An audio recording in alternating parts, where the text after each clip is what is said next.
already know that song, Side A, track 3, is familiar. I was like, what is this? I know I've heard this. Yep. Come to find out, it's a cover of the Isley Brothers. Yep. And I was like, back to what we were talking about earlier, the Yeah. Isley Brothers is always like, full circle. I can pick up an Isley sample with my eye. Death.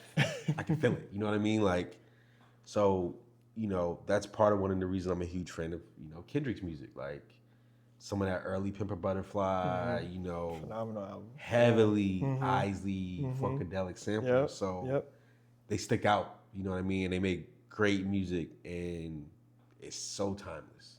Like that song, like every time I play that song for somebody in the shop, they like, oh, this is crazy. Yeah, I was literally, I think I told you off camera a couple of months ago. I was in the corner like jamming my shit. I was like, what is this song? Yeah, like, and then for it to be covered a year after they dropped the song, that's wild. It was like, yo, this is wild. Like my soul was definitely born in the 70s. Like that's one thing I think it's the best era of music. Period. Oh yeah. Period. I used to have a rule of thumb when I used to, because I still do go in record stores that aren't mine and buy records, because it's just like it's part of me. So I got a thing where if it was done in 1977, I'm buying it. Something about 77. There's a lot of good music made in 77. Outside of being one of my favorite numbers, like a lot of good stuff came out in 77. I don't know what it is. Like, but yeah, a lot of stuff came out in 77. And this might be a stretch, but the whole faith tie, I know 7, you know, with it meaning completion. Is there a reason for the double? Okay. Yeah. And I started, I don't know, I can't remember the exact time it started, but it was in LA, I'll say that. I always liked the number 7 because of that, right? But for some reason in LA, when I started, you know, working in music, I came across 77 a lot. And I would see it in random places, very, very random places. Sometimes you don't realize like what you're doing sometimes, and you're just drawn to it. Cause like I didn't really think nothing of it. Like I would just be looking at a record. I might like the cover, go to flip it over.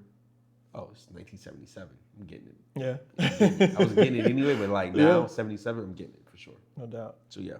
You know, as we're coming to the end of this interview, this conversation, the leave off question I normally ask, you know, our guests is, you know, with the premise of this podcast highlighting people from the DC, Maryland, Virginia area. Yeah. I was gonna say DMV, but I know that's a whole.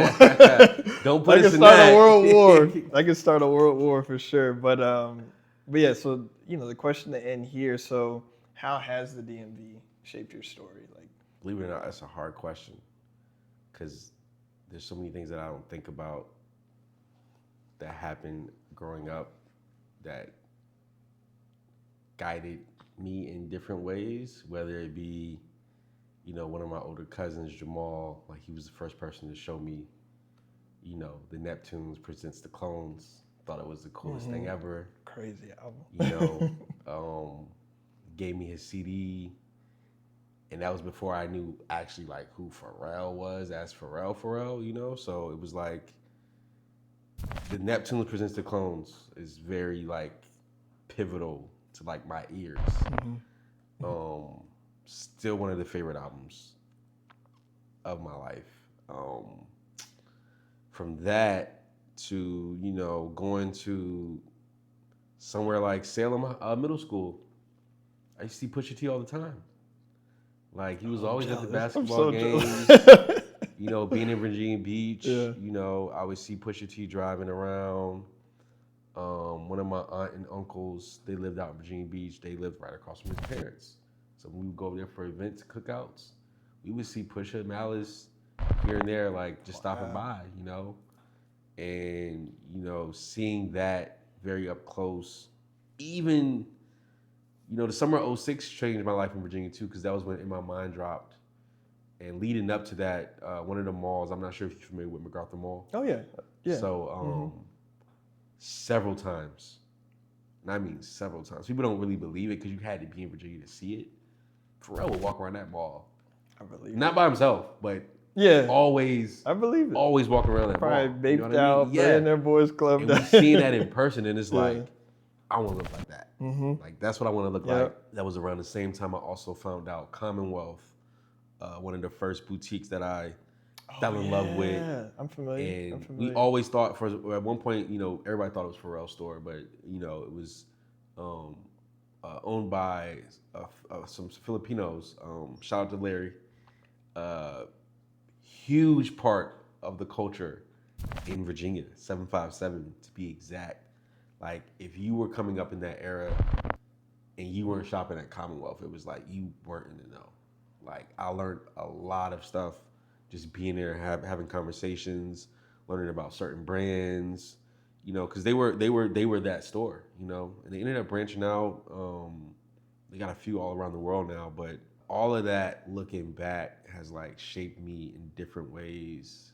I can't even like really put it into words exactly, because it's really just like a energy that's in Virginia. Like, it's really something in the water. Like, it's really something in the water. Yeah, so, I'm still very, very Virginia Beach, which is why I feel like living in LA, and like, I feel like I need to be by water. By water. Yeah. I do. That's it, man. I appreciate your time. Thank you for having me. Thank you for all you do, for us. Yeah. You know what I mean? And the storytelling in the music. Yeah. Just the art of, like I was mentioning, the matcha. Yeah. I've been all over TikTok. Everyone's like, yo, you gotta try this matcha from this It's spot. crazy because it almost didn't make the cut. Word. I added matcha. I opened in February. Yeah. I didn't even think about doing matcha until like mid-January. And that was only because at the time I had my machine up and running, testing everything. And a lot of people who would come by, stop in, I would be showing them stuff. They didn't drink coffee, and it was like, do you got matcha? Oh, I knew what matcha was, but that wasn't a focal point for me at that time. So I was like, you know what, I gotta add matcha like right off the bat. Man, And I'm so glad selling. I did. Because it's selling. It's selling for sure. So yeah, shout out to those people that are loving the matcha. Cool. Do got the best matcha in Richmond. Certified. But yeah, Patrick, thank you, man. Thank you. No doubt. Thank you for tuning in for another edition of Sterling Media Podcast. See you next time.